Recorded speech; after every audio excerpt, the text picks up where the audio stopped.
Assalamualaikum warahmatullahi wabarakatuh. Nama saya Vina Syifaul Kholbia Alhan, nomor absen 32. Di sini saya akan menjelaskan sedikit resum dari kelompok 4 tentang Pancasila dalam konteks ketatanegaraan. Untuk poin A, makna dan pokok-pokok pikiran yang terkandung dalam pembukaan Undang-Undang 1945.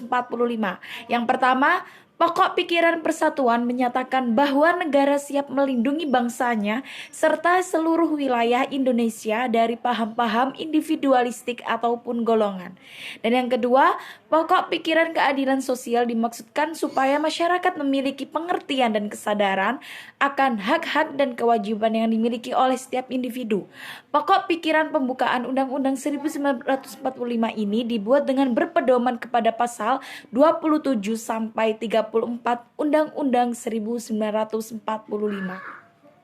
Dan yang ketiga, pokok pikiran kedaulatan rakyat diharapkan kedaulatan rakyat dan permusyawaratan atau perwakilan dapat berjalan di Indonesia dengan lancar sesuai dengan kaidah kedaulatan rakyat, yaitu kedaulatan dipegang oleh rakyat dan dilaksanakan menurut undang-undang. Dan yang keempat, pokok pikiran ketuhanan secara tersirat. Pokok pikiran ini menegaskan kepada pemerintah dan perangkat hukum lainnya untuk tetap menerapkan budi pekerti kemanusiaan yang baik dan ketakwaan terhadap Tuhan. Harkat dan martabat manusia dapat dijunjung tinggi dalam keadaan apapun dan kapanpun. Untuk poin B, makna alinea pembukaan Undang-Undang Dasar 1945. Dan yang pertama, alinea pertama. A. Kemerdekaan adalah hak segala bangsa. B. Segala bentuk penjajahan di atas dunia harus dihapuskan. C. Bangsa Indonesia adalah bangsa yang cinta damai. D. Bangsa Indonesia berkewajiban membantu bangsa lain yang ingin merdeka. Kemudian alinea kedua. A. Bangsa Indonesia menghargai kemerdekaan yang diperolehnya, adanya ketajaman dan ketepatan bahwa perjuangan pergerakan di Indonesia telah sampai pada tingkat menentukan momentum yang tepat untuk menyatakan kemerdekaan. B. Melaksanakan cita-cita membentuk negara yang merdeka, bersatu, berdaulat, adil, dan makmur. Untuk alinea ketiga, A. Pernyataan bahwa kemerdekaan yang diperoleh merupakan rahmat Allah yang Maha Kuasa.